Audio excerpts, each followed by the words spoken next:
नमस्कार मित्रों, स्वागत है आपका इंटेंस लाइट यूट्यूब चैनल पर। मित्रों, आज हम जिस विषय को लेकर चल रहे हैं वो है पर्यावरण। और पर्यावरण सभी प्रतियोगी परीक्षाओं के लिए महत्वपूर्ण है, चाहे यूपीएससी हो, यूपी हो, यूपीपीसीएस हो या कोई भी ग्रुप डी का एग्जामिनेशन हो, यूपी टेट हो, सी टेट हो। सभी परीक्षाओं के लिए पर्यावरण के टॉपिक्स से प्रश्न पूछे जाते हैं, जहाँ जीएस पूछा जाता है।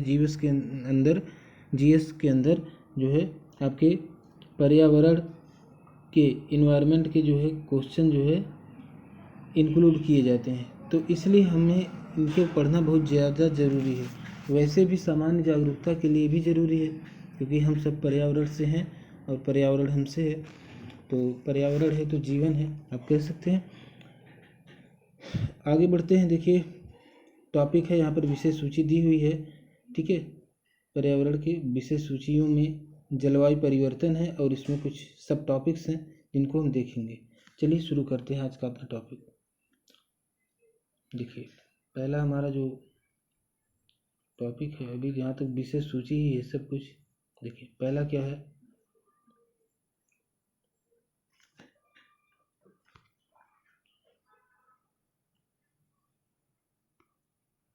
यहाँ पर है जलवायु परिवर्तन, क्लाइमेट चेंज। इसमें सबसे पहले हम देखेंगे वैश्विक परिदृश्य में आईपीसीसी की छठी आकलन रिपोर्ट भाग 3। देखिए, सुर्खियों में क्यों है, यहाँ पर देखें। जलवायु परिवर्तन पर अंतर सरकारी पैनल आईपीसीसी ने छठी आकलन रिपोर्ट AR6 का तीसरा भाग जारी किया है। इस भाग या रिपोर्ट का शीर्षक जलवायु परिवर्तन 2022, जलवायु परिवर्तन का शासन है। इस भाग को छठी आकलन रिपोर्ट के वर्किंग ग्रुप 3 द्वारा तैयार किया गया है। इस रिपोर्ट के बारे में अगर देखें तो इस रिपोर्ट में निम्नलिखित बातें शामिल हैं। पहला कि इसमें जलवायु परिवर्तन शमन यानी मिटिगेशन संबंधी प्रगति और संकल्पों पर अपडेट आकलन प्रदान किया गया है। इसमें विश्व भर में उत्सर्जन के स्रोतों का परीक्षण किया गया है। इसमें उत्सर्जन की कमी और शमन संबंधी प्रयासों में हुई प्रगति का उल्लेख किया गया है। इसमें उत्सर्जन संबंधी दीर्घकालिक लक्ष्यों के संबंध में अंतर्राष्ट्रीय स्तर पर जलवायु संबंधी विकल्पों के प्रभाव का भी आकलन किया गया है। AR6 की अन्य रिपोर्ट या भाग में निम्नलिखित शामिल है। पहला है कि वर्किंग ग्रुप 1 की रिपोर्ट जलवायु परिवर्तन 2021 भौतिक विज्ञान आधार शीर्षक से अगस्त 2021 में जारी की गई थी। वर्किंग ग्रुप 2 की रिपोर्ट जलवायु परिवर्तन 2022 प्रभाव अनुकूलन थी, ठीक है। और जो हमारी तीसरी रिपोर्ट है, इसका संश्लेषण रिपोर्ट 2023 में जारी की जानी है, ठीक है। और देखिए, तो हमारे पास कितने हो गए,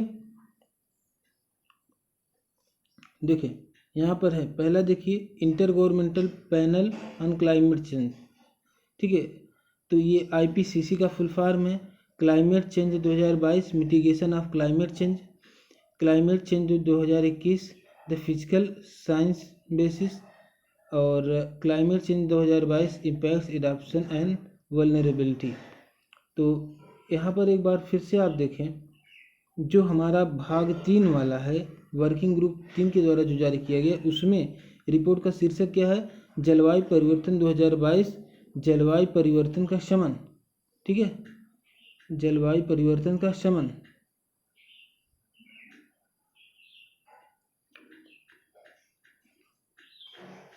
मिटिगेशन ऑफ क्लाइमेट चेंज, ठीक है।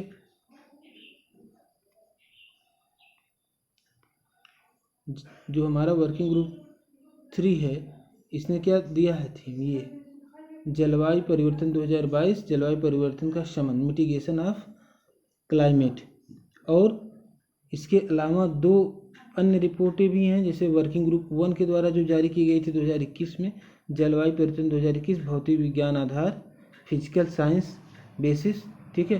और वर्किंग ग्रुप 2 के द्वारा जलवायु परिवर्तन 2022 प्रभाव अनुकूलन और सुभेद्यता यानी वल्नरेबिलिटी। तो लास्ट में यही हमने लिखा हुआ। तो ये जो हमारा आज जो हम पढ़ रहे हैं ये वाला है। इसके अलावा क्लाइमेट चेंज 2021 था और जो दूसरा था क्लाइमेट चेंज 2022 ये इम्पैक्ट एडाप्शन एवं वल्नरेबिलिटी। ठीक है, ये चीज़ थी। और कुछ बातें इधर हैं, इसे भी आप देखें। देखिए, जलवायु परिवर्तन पर अंतर सरकारी पैनल के बारे में थोड़ा सा जानकारी ले लें। क्या है ये? IPCC, inter governmental panel on climate change. उत्पत्ति देखिए, इसे 1988 में विश्व मौसम विज्ञान संगठन WMO और संयुक्त राष्ट्र पर्यावरण कार्यक्रम यूनिप द्वारा, यूनाइटेड नेशंस एनवायरनमेंट प्रोग्राम द्वारा एक अंतर्राज्य सरकारी संगठन के रूप में स्थापित किया गया था। तो इसकी उत्पत्ति कैसे हुई थी? यानी ये IPCC जो बना है, जलवायु परिवर्तन पर अंतर्राष्ट्रीय सरकारी पैनल जो है, इसे 1988 में विश्व मौसम विज्ञान संगठन और संयुक्त राष्ट्र पर्यावरण कार्यक्रम के द्वारा एक अंतर सरकारी संगठन के रूप में गठित किया गया था, स्थापित किया गया था। इसका उद्देश्य क्या है? सभी स्तरों पर सरकारों को वैज्ञानिक जानकारी प्रदान करना, जिसका उपयोग वे जलवायु संबंधी नीतियों को तैयार करने के लिए कर सकते हैं। ठीक है, IPCC जलवायु परिवर्तन से संबंधित विज्ञान के आकलन हेतु संयुक्त राष्ट्र का एक निकाय है। सदस्यों की संख्या की बात करें तो 195 सदस्य हैं, भारत भी इसका सदस्य है। ठीक है, IPCC का सदस्य भारत भी है। ठीक, अन्य महत्वपूर्ण जानकारी, इसके तहत जलवायु परिवर्तन के बारे में ज्ञान की स्थिति का आकलन करते हुए आकलन रिपोर्ट, विशेष रिपोर्ट और कार्य प्रणाली रिपोर्ट तैयार की जाती है। हालांकि IPCC स्वयं वैज्ञानिक अनुसंधान नहीं करता। 2007 में IPCC को संयुक्त रूप से नोबेल शांति पुरस्कार से सम्मानित किया गया था। ये इंपॉर्टेंट फैक्ट है, 2007 में IPCC को संयुक्त रूप से नोबेल शांति पुरस्कार से सम्मानित किया गया था। अगला देखिए मित्रों, IPCC AR6 के अनुरूप जलवायु लक्ष्यों की प्राप्ति हेतु शमन लक्ष्य क्या हैं? देखिए, पहला तो है वैश्विक तापमान वृद्धि को 1.5 डिग्री सेंटीग्रेड तक सीमित करने के लिए वैश्विक ग्रीन हाउस गैस उत्सर्जन के चरम को 2025 तक सीमित करना और 2030 तक इसमें 43% की कमी करना। 2050 के दशक की शुरुआत में वैश्विक निवल शून्य कार्बन डाइऑक्साइड उत्सर्जन का लक्ष्य हासिल करना, यानी 2050 तक के दशक की शुरुआत में वैश्विक निवल शून्य कार्बन डाइऑक्साइड उत्सर्जन का लक्ष्य हासिल करना। कार्बन डाइऑक्साइड का उत्सर्जन शून्य हो जाएगा 2050 तक, ये लक्ष्य है। तीसरा फैक्ट है कि मीथेन के बारे में 2030 तक मीथेन उत्सर्जन में 34% की कमी करने का अनुमान है। ठीक है, और इससे क्या होगा? वैश्विक तापमान कितने कम हो जाएगा? 1.5 डिग्री सेंटीग्रेड तक सीमित हो जाएगा। और देखें, वैश्विक तापमान वृद्धि को 2 डिग्री सेंटीग्रेड तक सीमित करने के लिए, ठीक है, तापमान वृद्धि को 1.5 डिग्री सेंटीग्रेड तक सीमित करने के लिए ये कदम उठाने पड़ेंगे, और वैश्विक तापमान वृद्धि को 2 डिग्री सेंटीग्रेड तक सीमित करने के लिए ये कुछ कदम हैं जिसे उठाने पड़ेंगे। पहला कि वैश्विक ग्रीन हाउस गैस उत्सर्जन के चरम को 2025 तक सीमित करना और 2030 तक इसके उत्सर्जन में 27% की कमी कर देना। इसमें कितना था? 43% की कमी यहाँ था, और 2030 तक इसमें करने का लक्ष्य था। इसमें कम ही है, लेकिन 2070 के दशक की शुरुआत तक वैश्विक निवल शून्य कार्बन डाइऑक्साइड का लक्ष्य हासिल करना। यहाँ पे 2070 तक की बात है, और इसमें 2050 तक की बात है, तो इसमें समय थोड़ा सा ज़्यादा लिया गया है। इन 2070 तक 2 डिग्री सेंटीग्रेड कम किया जा सकता है। उपयुक्त दोनों लक्ष्यों की प्राप्ति हेतु 2030, 2040 और 2050 के दौरान सभी क्षेत्रों में GHG उत्सर्जन में तेजी से तथा महत्वपूर्ण कमी करना जरूरी है। GHG क्या है? ग्रीन हाउस गैस है। ग्रीन हाउस गैस के उत्सर्जन में तेजी से महत्वपूर्ण कमी करना जरूरी है इन लक्ष्यों को प्राप्त करने के लिए। निवल शून्य उत्सर्जन के लक्ष्यों तक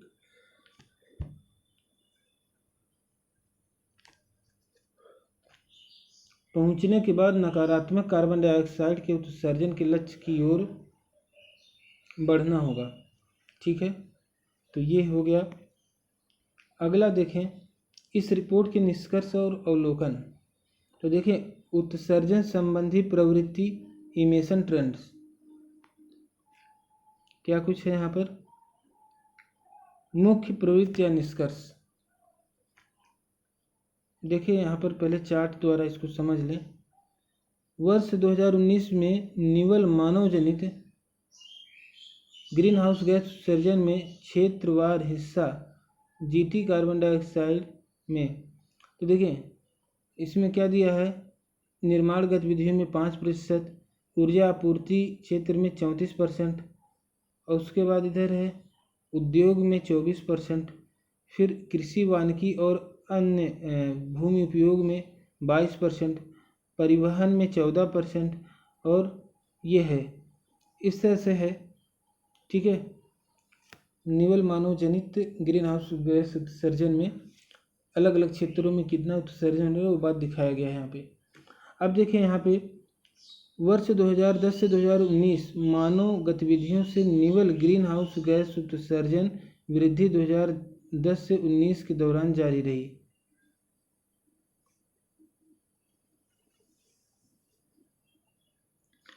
अट 1850 से लेकर अब तक इसके परिणाम स्वरूप 1850 से संचयी निवल कार्बन डाइऑक्साइड उत्सर्जन भी बढ़ा है। वर्ष 2010 से वैश्विक स्तर पर सभी प्रमुख क्षेत्रों में शुद्ध मानव जनित ग्रीन हाउस गैस उत्सर्जन में वृद्धि हुई है। वर्ष 2010 से 19 के दौरान औसत वार्षिक GHG उत्सर्जन पिछले किसी भी दशक की तुलना में अधिक रहा है। हालांकि वर्ष 2010-2019 के बीच उत्सर्जन की वृद्धि दर 2000-2009 के बीच की तुलना में कम रही है। अगला पॉइंट है वैश्विक ग्रीन हाउस गैस उत्सर्जन के संबंध में क्षेत्रीय स्तर पर योगदान में भिन्नता देखी गई। ठीक है, वेरिएशन देखा गया है। तो क्या है देखें इसको एक बार। कम से कम 18 देशों ने 10 वर्षों से अधिक समय से ग्रीन हाउस गैस उत्सर्जन में कमी को बनाए रखा है। अल्प विकसित देशों LDCs और छोटे द्वीपीय विकासशील देशों में प्रति व्यक्ति उत्सर्जन वैश्विक औसत 6.9 टन कार्बन डाइऑक्साइड के समतुल्य की तुलना में बहुत कम है। इसमें भूमि उपयोग परिवर्तन और वानिकी से उत्सर्जित कार्बन डाइऑक्साइड को शामिल नहीं किया गया है। सर्वाधिक प्रति व्यक्ति उत्सर्जन वाले 10% परिवार वैश्विक स्तर पर परिवार द्वारा होने वाले ग्रीन हाउस गैस उत्सर्जन में आनुपातिक रूप से सर्वाधिक योगदान करते हैं। वर्तमान नीतियां पेरिस जलवायु समझौते के लक्ष्यों को पूरा करने के लिए अपर्याप्त हैं। तो वर्तमान नीतियों पर यहाँ पे क्वेश्चन मार्क है, देखें कैसे है इसके बारे में थोड़ा। तो नीतियों को मजबूत किए बिना ग्रीन हाउस गैस उत्सर्जन 2025 के बाद बढ़ने का अनुमान है। इसे 2100 तक औसत वैश्विक तापमान में 3.2 डिग्री सेल्सियस की वृद्धि हो जाएगी।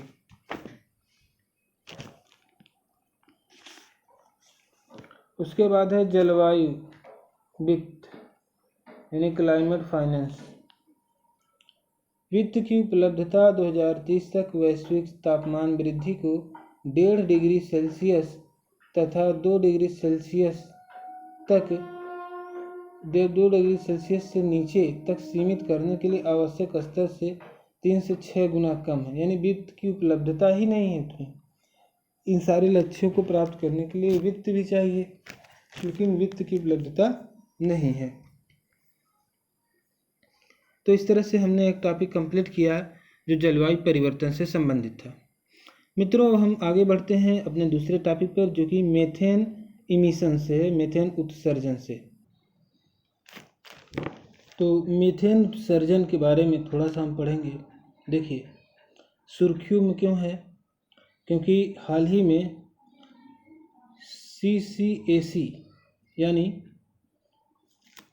Climate and clean air coalition, जलवायु एवं स्वच्छ वायु गठबंधन और UNEP United Nations Environment Programme ने global methane assessment 2030 baseline report जारी की है।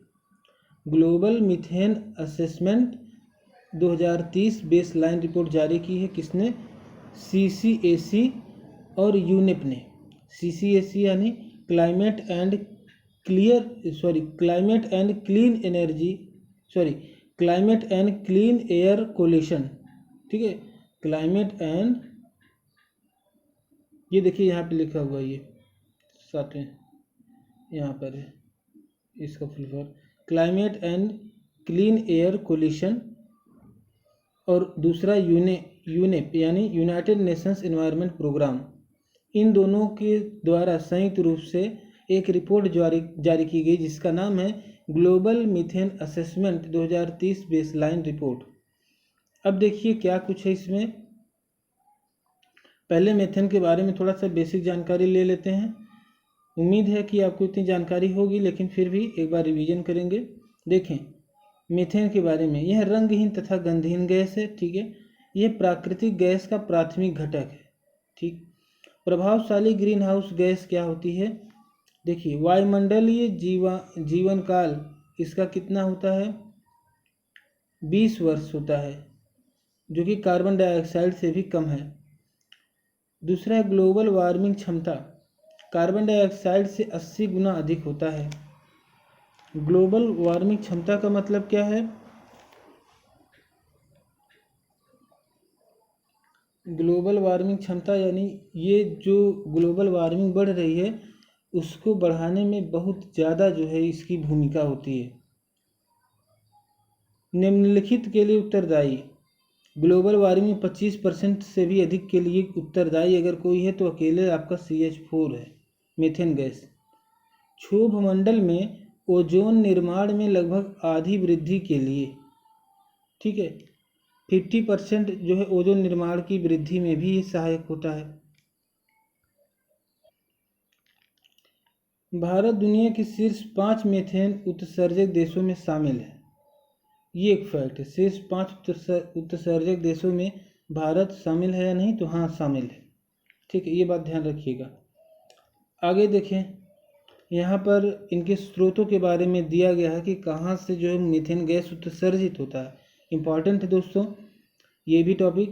तो देखें, मीथेन उत्सर्जन में अधिकांश वृद्धि के लिए जैविक प्रक्रियाएं उत्तरदायी हैं। कैसी प्रक्रिया? जैविक प्रक्रियाएं, न कि जीवाश्म ईंधन के खनन के कारण के दौरान पृथ्वी के नीचे से निकलने वाली मीथेन। यानी जीवाश्म ईंधन के खनन के दौरान पृथ्वी के सतह के नीचे से जो निकलने वाली मीथेन गैस है वो मीथेन उत्सर्जन का कोई बड़ा स्रोत नहीं है। बड़ा स्रोत तो है जो जैविक प्रक्रियाएं हो रही हैं धरती पर, वही अपने आप में बड़ा स्रोत है। अब देखें, अब जैसे आर्द्र भूमियों से कितना आता है? तो 161.6 मिलियन टन प्रति वर्ष आर्द्र भूमियों से। ठीक है,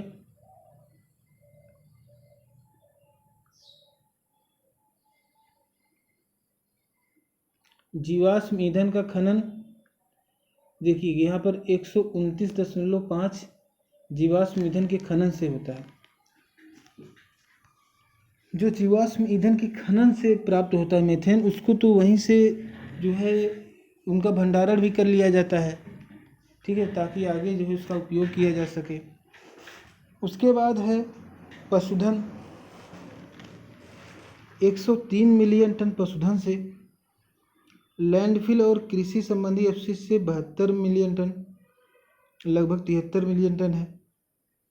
प्राकृतिक भूवैज्ञानिक बीज, इससे 37.5 और धान की खेती से भी 34.2 मिलियन टन। पादप पदार्थों के दहन से 27.7 मिलियन टन, जैसे पराली वगैरह जला देते हैं तो उससे भी मीथेन गैस। दीमक और अन्य वन्यजीव तो 24.2 मिलियन टन।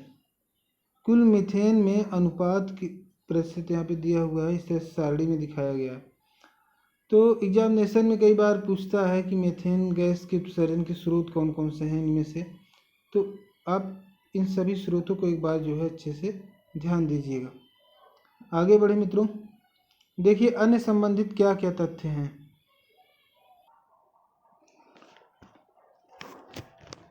UNFCCC के पक्षकारों के 27वें सम्मेलन यानी COP27 में जलवायु एवं स्वच्छ वायु पर मंत्री स्तरीय बैठक आयोजित की गई और इस बैठक में रिपोर्ट जारी की गई। थोड़ा सा इसको हम सेट कर लेते हैं। यह रिपोर्ट आगामी दशक में मीथेन उत्सर्जन के अनुमानों और वैश्विक मीथेन प्रतिबद्धता की लक्ष्य के प्रभावों की जांच करती है। इसके कुछ निष्कर्ष भी हैं, जैसे वायुमंडल में मीथेन की मात्रा पूर्व औद्योगिक स्तरों की तुलना में 260% अधिक है। मानव द्वारा संचालित मीथेन उत्सर्जन वर्तमान नेट वार्मिंग के लगभग 45% के लिए जिम्मेदार है। 2021 में सबसे बड़ी वार्षिक वृद्धि दर्ज की गई। तो देखिए इम्पॉर्टेंट बात क्या है, मीथेन गैस की वृद्धि में सर्वाधिक वृद्धि कब दर्ज की गई, तो वर्ष 2021 में। अन्य संबंधित सुर्खियों के बारे में देखें ग्लोबल मीथेन प्लेज। हाल ही में ऑस्ट्रेलिया GMP से जुड़ा है। इसे मीथेन उत्सर्जन में कमी लाने हेतु कार्रवाइयों में गति लाने के लिए 2021 में COP26 में शुरू किया गया था। नेतृत्व संयुक्त राज्य अमेरिका और यूरोपीय संघ। इसका उद्देश्य लक्ष्य 2030 तक वैश्विक मीथेन उत्सर्जन को 2020 के स्तर से कम 30% तक कम करना है। सदस्यता, इसमें 100 से अधिक देशों की भागीदारी है जो मानव जनित वैश्विक मीथेन उत्सर्जन के 45% के लिए जिम्मेदार हैं। व्यापार पर प्रभाव। देश के विशाल कृषि क्षेत्रक और ग्रामीण अर्थव्यवस्था में पशुधन की भूमिका पर अपनी चिंताओं के कारण भारत ने इस पर हस्ताक्षर नहीं किया। ग्लोबल एनर्जी मॉनिटर GAM, इसके अनुसार दुनिया के ऊर्जा क्षेत्र द्वारा उत्सर्जित मीथेन के लगभग आधे हिस्से के लिए सिर्फ 30 जीवाश्म ईंधन कंपनियां उत्तरदायी हैं।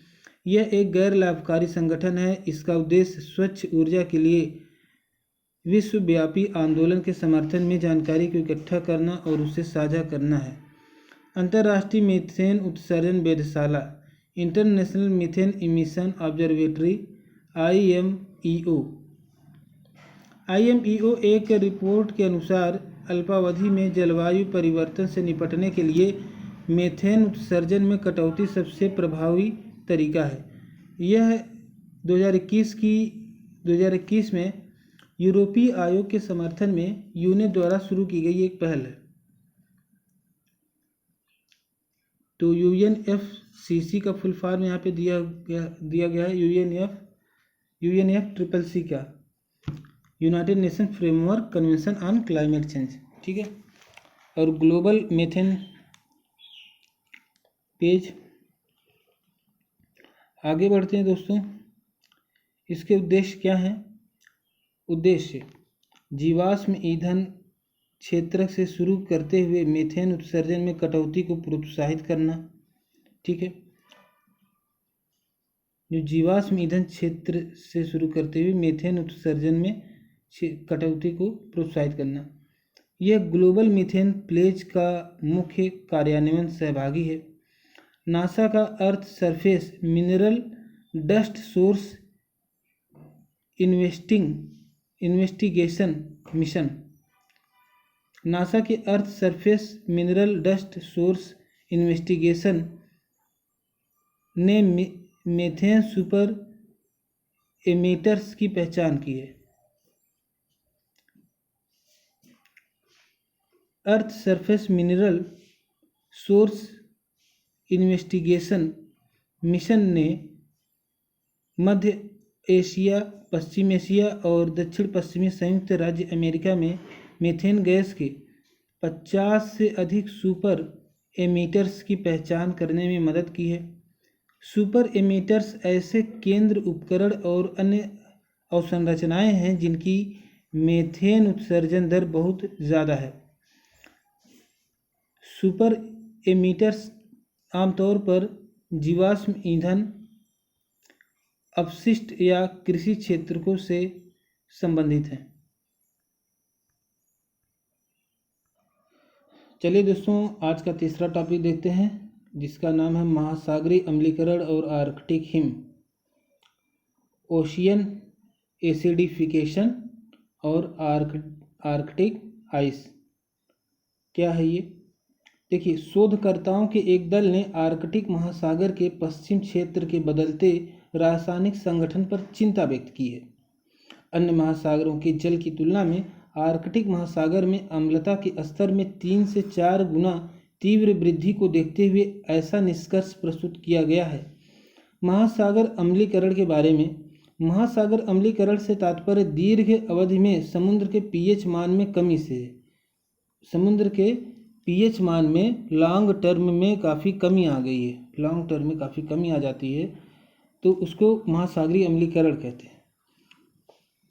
पीएच मान में कम होना ही अम्ल होना है। पीएच मान जब अधिक होता तो क्षार होता है। ठीक है, तो इसमें एसिडिक नेचर आ जाएगा और ये दीर्घ अवधि में होता है समुद्र में।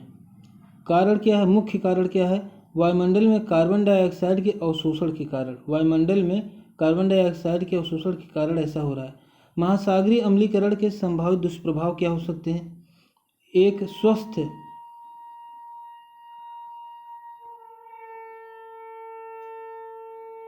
महासागर पर आश्रित समुद्री जीवों, विशेषकर सीप और कोरल जैसे जीव, पादपों तथा अन्य सजीवों की विविध आबादी के लिए घातक समस्याएं पैदा करता है। जाहिर सी बात है, जब उसमें पूरा अम्लीकरण हो जाएगा समुद्री जल का, तो वहाँ पे रहने वाले जलीय जीव जंतुओं को नुकसान पहुँचाएगा। उनकी आबादी के लिए घातक समस्याएं पैदा हो जाएंगी। आर्कटिक के बारे में देखें तो यह पृथ्वी के उत्तरी ध्रुव के आसपास फैला एक भौगोलिक क्षेत्र है। इसमें आर्कटिक वृत्त के भीतर के क्षेत्र शामिल हैं। आर्कटिक वृत्त भूमध्य रेखा से 66.5 डिग्री उत्तरी अक्षांश की एक रेखा है। आर्कटिक क्षेत्र क्यों महत्वपूर्ण है? देखें, जलवायु परिवर्तन के कारण आर्कटिक क्षेत्र की बर्फ पिघल रही है। जलवायु परिवर्तन के कारण का मतलब है जलवायु परिवर्तन क्यों हो रहा है? जलवायु परिवर्तन इसलिए हो रहा है क्योंकि तापमान में वृद्धि हो रही है, ग्लोबल वार्मिंग बढ़ रही है।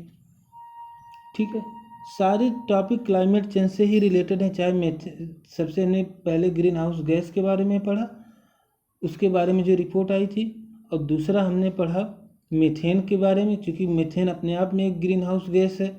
और तीसरा हम ये पढ़ रहे हैं कि किस तरह से जलवायु परिवर्तन के कारण आर्कटिक क्षेत्र की बर्फ पिघल रही है। जलवायु परिवर्तन होगा यानी तापमान परिवर्तन होगा, और तापमान परिवर्तन होगा तो ये आर्कटिक क्षेत्र की बर्फ पिघलेगी तेजी से। इससे यह क्षेत्र आर्थिक दोहन के लिए अधिक अनुकूल बन रहा है। आर्थिक दोहन के लिए तो अनुकूल बन रहा है। यह क्षेत्र तेल एवं गैस के भंडार, धातु तथा खनिजों से समृद्ध भी है। ठीक है, उत्तरी समुद्री यानी नॉर्दर्न सी मार्ग को एक नए व्यापारिक मार्ग के रूप में खोलने की संभावनाएं भी बढ़ रही हैं। यह विश्व की महासागरीय धाराओं के परिसंचरण में मदद करता है। यह वैश्विक जलवायु परिवर्तन को मापने के लिए बैरोमीटर के रूप में कार्य करता है। ठीक है, तो इसी के आधार पर हम वैश्विक जलवायु परिवर्तन को एक तरह से मापते हैं, एक अनुमान लगाते हैं कि इतनी तेज़ी से अगर बर्फ पिघल रही है तो उसका क्या कारण हो सकता है। जाहिर सी बात है, ये पृथ्वी के ग्लोबल वार्मिंग में जो वृद्धि हुई है उसके कारण हो रहा है, और जलवायु परिवर्तन भी उसी वजह से होता है, क्लाइमेट चेंज। आर्कटिक में भारत की भूमिका को देखिए। भारत ने वर्ष 2007 में आर्कटिक अनुसंधान कार्यक्रम शुरू किया था। इसके तहत अब तक कई अभियान चलाए जा चुके हैं। भारत ने अपनी पहली आर्कटिक आर्थिक नीति घोषित की है। भारत आर्कटिक परिषद के पर्यवेक्षकों में शामिल है। भारतीय आर्कटिक स्टेशन हिमाद्री नॉर्वे में स्थित है। यह वर्ष 2008 से भारतीय वैज्ञानिक अनुसंधान केंद्र के रूप में कार्य कर रहा है। कहाँ पर है भैया? नॉर्वे में है। नॉर्वे याद रखिएगा। भारत का आर्कटिक स्टेशन हिमाद्री कहाँ पर है? नॉर्वे में है। अब देखिए, कुछ यहाँ पे कुछ पॉइंट्स दिए गए थे जिसे हमने स्किप किया था। यहाँ पर अन्य संबंधित global ocean acidification observing networks. तो क्या है ये ऑब्जर्विंग नेटवर्क्स? ठीक है, तो देखिए, ग्लोबल ओशन एसिडिफिकेशन जो हमने वैश्विक समुद्री अम्लीकरण के बारे में भी पढ़ा था, तो इस पर एक ऑब्जर्विंग नेटवर्क है। तो यह एक सहयोगात्मक अंतर्राष्ट्रीय नेटवर्क है। इसकी स्थापना वर्ष 2012 में की गई थी। उद्देश्य क्या है इसको स्थापित करने का? कि नदी मुहाना, तटीय या खुले समुद्र के वातावरण में महासागर अम्लीकरण के कारणों का पता लगाना और उन्हें समझना, महासागरीय अम्लीकरण के समुद्री पारिस्थितिकी तंत्र पर प्रभाव को समझना, मतलब क्या पड़ेगा और क्या प्रभाव पड़ेगा समुद्री पारिस्थितिकी तंत्र पर, और प्रतिरूपण यानी मॉडलिंग अध्ययनों को अनुकूलित करने के लिए जानकारी उपलब्ध कराना। ठीक है, अब देखें महासागर अम्लीकरण की कार्य प्रणाली। देखिए, महासागरीय अम्लीकरण के बारे में, ये समुद्री जल का पीएच है 7 है, 7 से अधिक हो रहा है, 9 हो रहा है। कार्बन डाइऑक्साइड वायुमंडल में बढ़ रहा है। वायुमंडलीय कार्बन डाइऑक्साइड की निम्न सांद्रता 1800 के दशक के अंत में अम्लता में कमी हो गई। ठीक है, लेकिन यहाँ पर देखें सारी चीज़ें दी गई हैं। यहाँ पर प्रचुर मात्रा में स्वस्थ प्रवाल, मोलस्क और घोंघे, समुद्री कैल्सीफायर्स, ये सन 1800 के दशक की बातें हैं। ठीक है, हाइड्रोजन आयन मुक्त हो रहा है। Carbonic acid H2CO3, bicarbonate HCO3, ये कार्बोनेट आयन है। कहाँ से आ रहे हैं? कार्बन डाइऑक्साइड से बन रहे हैं। लेकिन 2100 अनुमानित अम्लता में वृद्धि क्या हो सकती है? तो देखें यहाँ पर, देखिए समुद्री पीएच की क्या स्थिति थी? 8 से ऊपर है। यहाँ पर देखिए वायुमंडलीय कार्बन डाइऑक्साइड की उच्च सांद्रता हो गई है। यहाँ कार्बन डाइऑक्साइड की सांद्रता निम्न थी, यहाँ पर ये कार्बन डाइऑक्साइड ज़्यादा हो गया। इसे कार्बन डाइऑक्साइड, देखिए कार्बोनिक एसिड मुक्त हाइड्रोजन प्लस आयन और निम्नतर कार्बोनेट आयन में बाइकार्बोनेट। ठीक है, और देखिए कम छोटे समुद्री कैल्सीफायर्स, यानी जो भी समुद्री जो कैल्सीफायर्स थे, जो पहले बहुत ज़्यादा थे प्रवाल वगैरह, अब धीरे धीरे इसमें कमी आ रही है। तो ये दिखाया गया है कि अम्लीकरण होने से क्या दिक्कत आ सकती है, किस तरह से। और ये है आपका आर्कटिक ओशियन नॉर्थ पोल पर, जिसमें यहाँ पे ग्रीनलैंड है। और ये देखिए नॉर्वे एक देश है, नॉर्वे का जो ये वाला पार्ट है आगे जो इस घेरे के अंदर है वही आर्कटिक का क्षेत्र है, और उसी के हिस्से में भारत का जो है वो केंद्र है, जो अभी हमने यहाँ पढ़ा है। ठीक है। हिमाद्री, जिसे हिमाद्री कहते हैं, 2008 से वैज्ञानिक अनुसंधान केंद्र के रूप में कार्य कर रहा है। तो किस देश में है? तो ये नॉर्वे में है। Norway, Sweden, Finland. आगे बढ़ते हैं। देखिए इससे संबंधित कुछ सुर्खियां भी हैं, इसको जल्दी जल्दी देखते हैं। देखिए आर्कटिक प्रवर्धन, आर्कटिक एम्प्लीफिकेशन। आर्कटिक प्रवर्धन के कारण आर्कटिक देश शेष दुनिया की तुलना में 4 गुनी तेजी से गर्म हो रहा है। आर्कटिक निम्न अक्षांशों के सापेक्ष सतह के निकट वायु के तापमान में वृद्धि को आर्कटिक प्रवर्धन कहा जाता है। वैश्विक तापमान, ice albedo feedback, lapse rate feedback, जल वाष्प फीडबैक और ओशन हीट ट्रांसपोर्ट इस प्रवर्धन के प्राथमिक कारण हैं। इसके इफेक्ट की बात करें तो यह इस क्षेत्र के जीवों, विशेष रूप से ध्रुवी भालू, व्हेल और सील को प्रभावित करता है। इससे समुद्री व्यापार मार्ग खुलेंगे, नए समुद्री व्यापार मार्ग खुलेंगे जब बर्फ़ पिघलेगी। ठीक है, तो नए व्यापार मार्ग भी खुलेंगे। यह प्राकृतिक संसाधनों के और अधिक दोहन को सुगम बनाएगा। ज़्यादा से ज़्यादा जो है प्राकृतिक संसाधनों का दोहन हो सकेगा।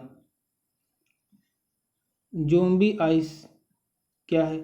हाल ही प्रकाशित एक अध्ययन के अनुसार ग्रीनलैंड की तेजी से पिघलने वाली ज़ोंबी बर्फ की चादर अंततः वैश्विक समुद्री जल स्तर को कम से कम 10 इंच बढ़ा देगी। तो जब वो बर्फ पिघल जाएगी तो 10 इंच समुद्री जल स्तर बढ़ जाएगा। ये बहुत बड़ी बात है। ज़ोंबी या मृत बर्फ ऐसी बर्फ है जो अभी भी बर्फ के ग्लेशियरों से जुड़ी हुई है, लेकिन अब उन बड़े ग्लेशियरों द्वारा इससे बर्फ प्राप्त नहीं हो रही है। ऐसा इसलिए है क्योंकि मूल ग्लेशियरों में ही अब बर्फ के पुनर्निर्माण में कमी आती जा रही है। ठीक है, अब मूल ग्लेशियर में ही बर्फ का पुनर्निर्माण अपेक्षाकृत नहीं हो पा रहा है।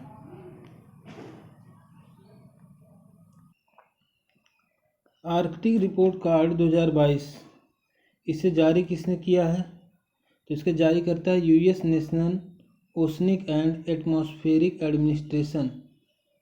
US nation oceanic and atmospheric administration ने आर्कटिक रिपोर्ट कार्ड 2022 जारी किया है। यह रिपोर्ट वर्ष 2006 से प्रतिवर्ष जारी की जाती है। यह एक विशेषज्ञ समूह यानी पीयर रिव्यू के अध्ययन पर आधारित है। यह आर्कटिक पर नवीनतम पर्यावरणीय जानकारियाँ प्रदान करती है। पीयर रिव्यू प्रक्रिया के तहत एक विशेषज्ञ के विद्वतापूर्ण कार्य, शोध या विचारों की समान क्षेत्र के विशेषज्ञों द्वारा समीक्षा की जाती है। इस प्रक्रिया को अकादमिक वैज्ञानिक गुणवत्ता सुनिश्चित करने के लिए आवश्यक माना जाता है। रिपोर्ट के बिंदु, कुछ मुख्य बिंदु हैं, जैसे पृथ्वी के अन्य हिस्सों की तुलना में आर्कटिक 2 गुने से भी ज़्यादा तेज़ी से गर्म हो रहा है। यह भी एक चिंताजनक विषय है। चुकची सागर, चुकची सी में ठंडे सतही जल और उत्तरी पवनों के कारण गर्मियों में भी समुद्री बर्फ लगातार जमी रहती है। ठंडे सतही जल और उत्तरी पवनों के कारण गर्मियों में भी समुद्री बर्फ लगातार जमी रहती है। कहाँ पे? चुकची सी में। तो इस तरह से हमने अपने इस टॉपिक को भी देखा। आगे बढ़ते हैं मित्रों अपने अगले टॉपिक पर, जो है UNFCCC के पक्षकारों का 27वां सम्मेलन COP27। ठीक है, United Nations framework convention on climate change के पक्षकारों का 27वां सम्मेलन, जिसको COP27 नाम से जानते हैं। अब देखिए हाल ही में UNFCCC के पक्षकारों का 27वां सम्मेलन मिस्र के शर्म अल शेख में संपन्न हुआ। इम्पॉर्टेंट है, वेरी वेरी इंपॉर्टेंट है, ये मिस्र के शर्म अल शेख को याद रखिएगा। ये फैक्ट किसी भी एग्जामिनेशन में, छोटे से छोटे और बड़े से बड़े एग्जामिनेशन में पूछा जा सकता है। COP 27 के बारे में महत्व क्या है? इस बार के सम्मेलन का उद्देश्य COP 26 सहित पिछले सम्मेलन की सफलताओं को आधार बनाते हुए आगे बढ़ना है। साथ ही हानि और क्षति, लूज एंड डैमेज पर ध्यान केंद्रित करते हुए शमन यानी मिटिगेशन, अनुकूलन यानी एडाप्शन तथा जलवायु वित्त यानी क्लाइमेट फाइनेंस पर उच्च महत्वाकांक्षी मार्ग प्रशस्त करना भी इसका उद्देश्य है। इस सम्मेलन के साथ क्योटो प्रोटोकॉल के पक्षकारों की सभा के रूप में कार्य करने वाले पक्षकारों के 17वें सत्र और पेरिस समझौते के पक्षकारों की सभा के रूप में कार्य करने वाले पक्षकारों के चौथे सत्र की भी बैठकें हुई थी। इम्पॉर्टेंट फैक्ट है, यानी जो क्योटो प्रोटोकॉल के पक्षकार की सभा के रूप में कार्य करने वाले पक्षकार थे, उनकी 17वीं सत्र की बैठक हुई है और पेरिस समझौते के पक्षकारों की सभा के रूप में कार्य करने वाले पक्षकारों के साथ चौथे सत्र की बैठक हुई है। ठीक है, यह सम्मेलन शर्म अल शेख क्रियान्वयन योजना के विमोचन के साथ संपन्न हुआ। अब देखिए, यहाँ पर कुछ चीज़ें दी गई हैं, इस तरह से फ्लो चार्ट के माध्यम से समझाया गया है। देखिए, मिस्र की अध्यक्षता में COP 27 के लिए निर्धारित लक्ष्य, क्या क्या लक्ष्य निर्धारित किए गए हैं? एक तो है परिवर्तन अनुकूलित एजेंडे को अपनाना, दूसरा है विकासशील देशों के लिए जलवायु वित्त जुटाना, वित्त उपलब्ध करना और उचित वितरण करना। जैसा कि हमने थोड़ी देर पहले देखा था कि वित्त भी एक बड़ा बैरियर बन रहा है, जितना वित्त होना चाहिए उतना उपलब्ध नहीं है। प्रतिबद्धताओं और संकल्पों से पीछे हटने से बचना, कम उत्सर्जन और जलवायु अनुकूल विकास के आधार पर एक प्रतिबंधित और जस्ट ट्रांजिशन सुनिश्चित करना, हानि और क्षति के लिए स्पष्ट समर्थन और कार्रवाई करना, और नेक्स्ट है केवल संकल्प के बजाय बड़े पैमाने पर समयबद्ध कार्यान्वयन को अपनाना। आजकल क्या हो रहा है, लोग संकल्प तो ले लेते हैं लेकिन बड़े पैमाने पर उसका कार्यान्वयन नहीं करते। ठीक है, तो सभी देशों को जो है इसके कार्यान्वयन पर भी ध्यान देना होगा। आगे बढ़ें। COP 26 2021 ग्लासगो के मुख्य परिणाम। ग्लासगो जलवायु परिवर्तन समझौता। देखिए, इस दौरान जीवाश्म ईंधन के खिलाफ कार्रवाई को स्पष्ट रूप से लक्षित करने के लिए अब तक का पहला COP निर्णय लिया गया।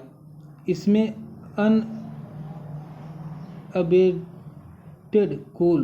अनएबेटेड कोल और अकुशल जीवाश्म ईंधन सब्सिडी को चरणबद्ध तरीके से समाप्त करने का आह्वान किया गया है। अंतर्राष्ट्रीय कार्बन बाजारों को अंतरिम रूप दिया गया। अनुकूलन संबंधी वैश्विक लक्ष्य पर शर्म अल शेख वर्क प्रोग्राम की घोषणा की गई। COP 26 के बाद बान जलवायु परिवर्तन सम्मेलन, इससे संबंधित कई बिंदुओं पर चर्चा की गई, जैसे ग्लोबल स्टॉक टेक पर पहले तकनीकी वार्ता, अनुकूलन संबंधी वैश्विक लक्ष्य के लिए ड्राफ्ट आदि। COP 27 के परिणाम, चर्चा के विषय, महत्वपूर्ण निर्णय विकास। पहला विषय है कि जलवायु लक्ष्य यानी क्लाइमेट टारगेट्स। सदस्य देशों से अनुरोध किया गया है कि वे 2023 के अंत तक अपने 2030 के जलवायु लक्ष्यों को पुनः विचार करें और उन्हें मजबूत करें। यह पेरिस समझौते के लक्ष्य की दिशा में आगे बढ़ाने के लिए अति आवश्यक है। दूसरा, जलवायु परिवर्तन शमन। इस दशक में जलवायु परिवर्तन शमन संबंधी महत्वाकांक्षा और कार्यान्वयन को तत्काल बढ़ाने के लिए जलवायु परिवर्तन शमन कार्य योजना वितरण को अंतिम रूप दिया गया। उसके बाद अनुकूलन यानी एडाप्शन। GGA के लिए एक रूपरेखा का विकास किया जाएगा। यह कार्य 2023 में आयोजित होने वाले COP 27 में ग्लासगो शर्म अल शेख वर्क प्रोग्राम के तहत एक व्यवस्थित दृष्टिकोण के माध्यम से किया जाएगा। अनुकूलन दोष में कुल $230 मिलियन से अधिक के योगदान के लिए नया संकल्प लिया गया। फिनांस। पेरिस समझौते के अनुच्छेद 2.1c के संबंध में शर्म एल शेख संवाद शुरू किया गया। इस अनुच्छेद के अनुसार वित्तीय प्रवाह को वैश्विक तापमान लक्ष्यों के अनुरूप होने चाहिए। COP27 में पुनः इस पर चर्चा होगी। हानि और क्षति की बात करें तो हानि और क्षति के लिए नई वित्त पोषण व्यवस्था है। जलवायु परिवर्तन के कारण होने वाली हानि और क्षति के प्रति कार्रवाई करने तथा इससे प्रतिकूल प्रभावों से विशेष खतरे वाले विकासशील देशों की सहायता के लिए एक नई वित्तीय पोषण व्यवस्था स्थापित की गई। COP28 में वित्त पोषण व्यवस्था के संचालन हेतु सिफारिश करने के लिए एक संक्रमणकालीन समिति का गठन किया जाएगा। सैंटियागो नेटवर्क के संचालन के लिए संस्थागत व्यवस्था की गई। इस नेटवर्क के सचिवालय की जगह का चयन 2023 तक किया जाएगा। नेक्स्ट है एनर्जी। पक्षकारों से आह्वान किया गया कि वे कम उत्सर्जन करने वाली ऊर्जा प्रणालियों को अपनाएं। अनअपडेटेड कोल से प्राप्त विद्युत संयंत्रों को चरणबद्ध तरीके से कम करने के प्रयास में तेजी लाएं। अकुशल जीवाश्म ईंधन सब्सिडी को चरणबद्ध तरीके से समाप्त करें। वित्तीय प्रणाली में सुधार यानी फाइनेंशियल सिस्टम रिफॉर्म। वित्तीय प्रणाली और इसकी संरचनाओं के रूपांतरण के लिए प्रयास किया गया है। इसके तहत बहुपक्षीय विकास बैंकों और अंतर्राष्ट्रीय वित्तीय संस्थानों को वैश्विक जलवायु आपात स्थिति से निपटने हेतु अपने परिचालन मॉडल, चैनलों एवं संसाधनों में सुधार करने के लिए प्रोत्साहित किया गया है। न्याय संगत संक्रमण। जस्ट ट्रांजिशन पर एक कार्य योजना शुरू की गई है। यहाँ जस्ट का मतलब जस्टिस से है, न्याय संगत। इस योजना के तहत प्रतिवर्ष उच्च स्तरीय मंत्रालय संबंधी गोलमेज बैठक का आयोजन भी शामिल है। ऐसी बैठक का पहला आयोजन अगले वर्ष COP28 में किया जाएगा। एग्रीकल्चर की बात करें, इस सम्मेलन के दौरान कृषि और खाद्य सुरक्षा के संबंध में जलवायु कार्रवाई के क्रियान्वयन हेतु 4 वर्षीय शर्म अल शेख संयुक्त कार्य योजना की स्थापना की गई। इस कदम के द्वारा कृषि पर कोरोनिविया संयुक्त कार्य को अंतर्राष्ट्रीय 4 वर्ष की लीज दी गई है। जो कोरोनिवा संयुक्त कार्य यानी KJWA यूनिसेफ के तहत कृषि और खाद्य सुरक्षा पर ध्यान केंद्रित करने वाला एकमात्र कार्यक्रम है। प्रौद्योगिकी हस्तांतरण और परिनियोजन, टेक्नोलॉजी ट्रांसफर एंड डेवलपमेंट। प्रौद्योगिकी कार्य समिति तथा जलवायु प्रौद्योगिकी केंद्र और नेटवर्क ने वर्ष 2023 से 27 के लिए अपनी प्रथम संयुक्त कार्य योजना निर्धारित की है। अन्य कुछ पॉइंट्स हैं, जैसे कि पहली बार किसी COP27 के निर्णय में खाद्य नदियों, प्राकृतिक आधारित समाधानों, टिपिंग पॉइंट्स और स्वास्थ्य पर्यावरण के अधिकार का उल्लेख किया गया। COP27 के दौरान शुरू की गई पहलों के विस्तृत विवरण के लिए कृपया इस डॉक्यूमेंट के अंत में दिए गए परिशिष्ट COP27 के दौरान शुरू की गई प्रमुख पहलों को देखिए। चलिए, ये कुछ प्रमुख पहले हैं। डॉक्यूमेंट के लास्ट में हम इसको फिर से एक बार देखेंगे ताकि हमारा ये टॉपिक पुनः रिवाइज हो जाए। इससे कुछ संबंधित घटनाक्रम दिए गए हैं यहाँ पर। हालांकि टॉपिक हमारा पूरा हो चुका है, लेकिन इससे संबंधित अन्य घटनाक्रम के बारे में दिया गया, तो जल्दी से इसको भी देख लेते हैं मित्रों। देखें, ब्रेक थ्रू एजेंडा द्वारा प्राथमिकताएं निर्धारित की गई। ब्रेक थ्रू एजेंडा के हस्ताक्षरकर्ताओं ने स्वस्थ प्रौद्योगिकियों को किफ़ायती और अधिक स्वच्छ बनाने में सहायता करने के लिए प्राथमिकता वाली कार्रवाइयों की रूपरेखा तैयार की है। इसकी घोषणा COP28 जलवायु शिखर सम्मेलन के दौरान की जाएगी। ब्रेक थ्रू एजेंडा का शुभारंभ COP26 में लगभग 45 वैश्विक नेताओं के गठबंधन द्वारा किया गया था। भारत भी इसका एक हस्ताक्षर करता है। इसका उद्देश्य क्या है? उद्देश्य देशों, व्यवसायों और नागरिक समाज के लिए एक रूपरेखा प्रदान करना है ताकि वे उत्सर्जन करने वाले प्रमुख क्षेत्रों में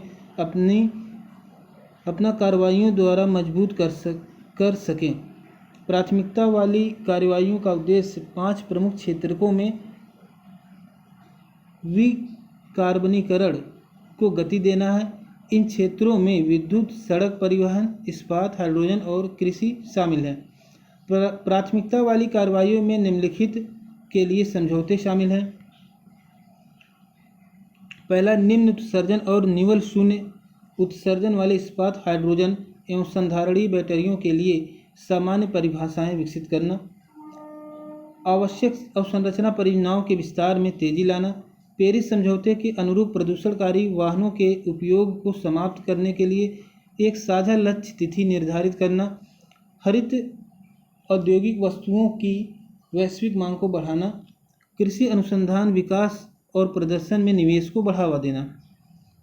उपर्युक्त प्राथमिकता वाली कार्रवाइयों को अलग अलग पहलों द्वारा समर्थित किया जा रहा है, जिसमें निम्नलिखित शामिल हैं। फर्स्ट मूवर्स कोएलिशन, इसका शुभारंभ औद्योगिक विकार्बनीकरण को बढ़ावा देने हेतु COP26 में किया गया था। भारत भी इस संगठन में शामिल है। क्लाइमेट इन्वेस्टमेंट फंड्स, ये सबसे बड़ा बहुपक्षीय जलवायु कोष है जो भारत सहित 72 मध्यम और निम्न आय वाले देशों में रूपांतरकारी जलवायु नवाचार पर केंद्रित है। मिशन पॉसिबल पार्टनरशिप, यह प्रमुख जलवायु संगठनों का एक गठबंधन है। तो अन्य जो इसमें थी, Indonesia just energy transition partnership, इसको भी हम देखेंगे, लेकिन इसके पहले यहाँ पर देखें फर्स्ट मूवर्स कोएलिशन के बारे में थोड़ा सा डिटेल में देखते हैं क्या है। इसे संयुक्त राज्य अमेरिका और विश्व आर्थिक मंच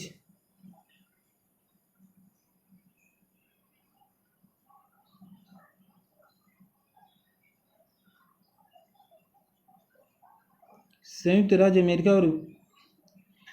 अमेरिका और विश्व आर्थिक मंच ने ग्लासगो स्कॉटलैंड में COP26 में लॉन्च किया था। किसको? First movers coalition. ठीक है, ये बात ध्यान दीजिएगा। हाल ही में Bharat first movers coalition steering board में शामिल हुआ है। फर्स्ट मूवर्स कोएलिशन एक वैश्विक पहल है। ये उन 7 औद्योगिक क्षेत्रों का विकार्बनीकरण करने के लिए कंपनियों की क्रय शक्ति का उपयोग करती है जिनका उत्सर्जन कम करने में कठिनाई आती है। इसमें एल्युमिनियम, विमानन, रसायन, कंक्रीट, शिपिंग, स्टील और ट्रक क्षेत्र शामिल हैं। ये वर्तमान में वैश्विक उत्सर्जन के 30% के लिए जिम्मेदार हैं।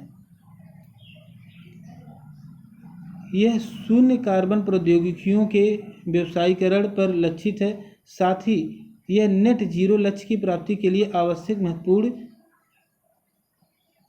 उभरती प्रौद्योगिकियां हैं उनको प्रोत्साहित करने पर भी केंद्रित है। आगे देखें, जस्ट एनर्जी ट्रांजिशन पार्टनरशिप के लक्ष्य क्या हैं। तो 3 लक्ष्य हैं। एक तो नागरिकों के लिए जस्ट ट्रांजिशन प्रदान करना, ठीक है, यानी जो न्यायाधिकरण की बात आई, मतलब कि तत्काल न्याय मिले। दूसरा है विकार्बनीकरण के प्रयासों के वित्त पोषण के लिए निजी क्षेत्र की पूंजी का इस्तेमाल करना। जो प्राइवेट सेक्टर की पूंजी है उसका विकार्बनीकरण के प्रयासों में जो वित्त पोषण की कमी आ रही है उसको दूर करने के लिए उसको इस्तेमाल करना। अगला, कोयले से संबंधित विद्युत संयंत्रों को जल्द से जल्द बंद करने की सुविधा प्रदान करना। ये भी जस्ट एनर्जी ट्रांजिशन पार्टनरशिप का लक्ष्य है। ठीक है, अब आगे देखिए इसके बारे में। जैसे Indonesia just energy transition partnership, ये इंडोनेशिया से क्या है मतलब, हाल ही में G20 शिखर सम्मेलन के दौरान $20 बिलियन जुटाने के लिए इंडोनेशिया को प्रस्तुत किया गया था। Just energy transition partnership JETP जलवायु वित्त संबंधी समझौते हैं। इसके तहत दाता देश साझेदार देशों में उच्च उत्सर्जन करने वाली अवसंरचनाओं को यथाशीघ्र बंद करने में तेजी लाने के लिए एक साथ काम करते हैं। साथ ही ये देश नवीकरणीय ऊर्जा और संबद्ध अवसंरचना के निर्माण के लिए तथा अन्य सहायता प्रदान करते हैं। प्रथम JTEP की घोषणा वर्ष 2021 में दक्षिण अफ्रीका और एक अंतर्राष्ट्रीय भागीदार समूह IPG द्वारा की गई थी। इस समूह में फ्रांस, जर्मनी, यूनाइटेड किंगडम, संयुक्त राज्य अमेरिका एवं यूरोपीय संघ शामिल हैं। तो इस तरह से मित्रों हमने अपना देखा जो है इसके साथ ही जलवायु जो आपका UNFCC है, इसके बारे में एक जो है स्टैटिकल जीके का पोर्शन है उसको दे दिया गया, क्योंकि कई बार इसका जिक्र आया है, इसको भी हमें देखना आवश्यक है। अगर आप पहले से जानते हैं इसका रिवीजन हो जाएगा। देखें, जलवायु परिवर्तन पर संयुक्त राष्ट्र framework convention, United Nations framework convention on climate change. उत्पत्ति, UNFCCC के उत्पत्ति 1992 में रियो डी जेनेरियो में हुए पृथ्वी शिखर सम्मेलन में हुई और 1994 में इसे अपना लिया गया। ठीक है, 1994 में अपनाया गया। उत्पत्ति हो रही 1992 में, कहाँ? रियो डी जेनेरियो, ब्राज़ील में। ठीक है, और अपनाया कब गया? 1994 में। उद्देश्य क्या है? वायुमंडल में ग्रीन हाउस गैस की सांद्रता को उस स्तर पर स्थिर करना जो जलवायु प्रणाली के साथ साथ खतरनाक मानव जनित हस्तक्षेप को रोक सके। इसे ऐसी समय सीमा के भीतर किया जाना है ताकि पारिस्थितिकी तंत्र को जलवायु परिवर्तन के स्वाभाविक रूप से अनुकूलित होने का पर्याप्त समय मिल सके। यह सुनिश्चित करना कि खाद्य उत्पादन को खतरा नहीं है। ठीक है, यह भी इसका लक्ष्य है। आर्थिक विकास को अस्थायी रूप से आगे बढ़ने में सक्षम बनाना। तो कितने इसके 3 विशेष लक्ष्य हो गए? सुनिश्चित करना कि खाद्य उत्पादन को खतरा नहीं है, आर्थिक विकास को अस्थायी रूप से आगे बढ़ाने में सक्षम बनाना, आर्थिक विकास भी नहीं रुकनी चाहिए, और साथ ही ग्रीन हाउस गैस की सांद्रता को उस स्तर पर स्थिर रख देना कि जलवायु प्रणाली के साथ खतरनाक मानव जनित हस्तक्षेप को रोक सके। ठीक है, और इसे ऐसी समय सीमा के भीतर किया जाना है ताकि पारिस्थितिकी तंत्र को जलवायु परिवर्तन के लिए स्वाभाविक रूप से अनुकूलित होने का पर्याप्त समय मिल सके, यानी समय रहते ये कार्य कर लेना है। सदस्यता की बात करें, इसकी सदस्यता लगभग सार्वभौमिक है। इसमें 198 सदस्य हैं। अन्य महत्वपूर्ण जानकारी है, इस कन्वेंशन के तहत स्थापित प्रमुख समझौते जैसे कि क्योटो प्रोटोकॉल और पेरिस जलवायु समझौता है। UNFCCC का परिचालन तंत्र के बारे में बात करें तो यहाँ पर देखें तो 3 इसमें पॉइंट दिख रहे हैं। पहला, कॉन्फ्रेंस ऑफ पार्टी COP, ये UNFCCC का शीर्ष निर्माणकारी निकाय है। इस कन्वेंशन के सभी पक्षकारों का प्रतिनिधित्व कॉप में है। सामान्यतः इसकी बैठक प्रतिवर्ष होती है, जबकि कॉप द्वारा इसमें कोई परिवर्तन नहीं किया गया। जब तक कॉप द्वारा अगर कोई परिवर्तन नहीं किया जाता तब तक हर साल इसकी बैठक होती रहेगी। अगला है कॉप, क्योटो प्रोटोकॉल के पक्षकारों की बैठक CMP के रूप में भी कार्य करता है। यह क्योटो प्रोटोकॉल के कार्यान्वयन की निगरानी करता है। क्योटो प्रोटोकॉल के पक्षकार सभी देशों का प्रतिनिधित्व हैं। गैर पक्षकार देश इसमें पर्यवेक्षक के रूप में भी भाग लेते हैं। इम्पॉर्टेंट बात है। अगला है कॉप, पेरिस समझौते के पक्षकारों की बैठक के रूप में भी कार्य करता है। यह पेरिस समझौते के कार्यान्वयन की निगरानी करता है और इसके प्रभावी क्रियान्वयन को बढ़ावा देने के लिए निर्णय लेता है। CMA में पेरिस समझौते के पक्षकार सभी देशों का प्रतिनिधित्व हैं। गैर पक्षकार देश इसमें पर्यवेक्षक के रूप में भाग लेते हैं। ठीक है, तो ये चीज़ें हो गई। उसके बाद आगे बढ़ेंगे हम 1.2। अगला हमारा नेक्स्ट टॉपिक है। इसको बढ़ने से पहले दोस्तों, अब चूँकि लगभग 1 घंटा हमारा पूरा हो गया है, ठीक है, तो इस वीडियो को यहीं पर हम रोकते हैं। नेक्स्ट क्लास में हम ये सब नए टॉपिक पढ़ेंगे। ठीक है, तो कितने टॉपिक को हमने कंप्लीट किया देखें।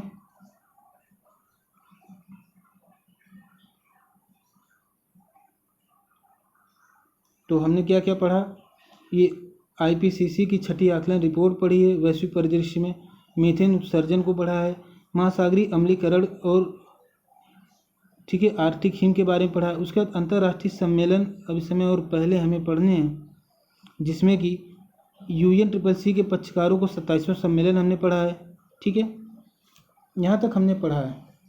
उसके बाद जो हमारा अगला टॉपिक है 1.2 हमने शुरू कर दिया था, एक टॉपिक कंप्लीट किया इसका। अगला हमारा है कि भारत की दीर्घकालिक निम्न उत्सर्जन की विकास रणनीति, ठीक है, इंडियाज़ लॉन्ग टर्म लो इमिशन डेवलपमेंट स्ट्रेटेजी क्या है, इसका जो हमारा टॉपिक है इसको हम नेक्स्ट वीडियो में कवर करेंगे। Thank you so much for watching this video. मिलते हैं अगले वीडियो में। मित्रों, अगर वीडियो पसंद आए तो प्लीज़ लाइक शेयर सब्सक्राइब करें। और चूँकि पर्यावरण से मुद्दा है, देश के हर नागरिक को जानना जरूरी है। ज़रूरी नहीं कि आप एग्जामिनेशन की प्रिपरेशन करते हैं तभी आप देखें, तो इसको प्लीज़ अधिक से अधिक शेयर करें, लोगों को अच्छी जानकारी पहुँचाएँ। धन्यवाद, शुक्रिया।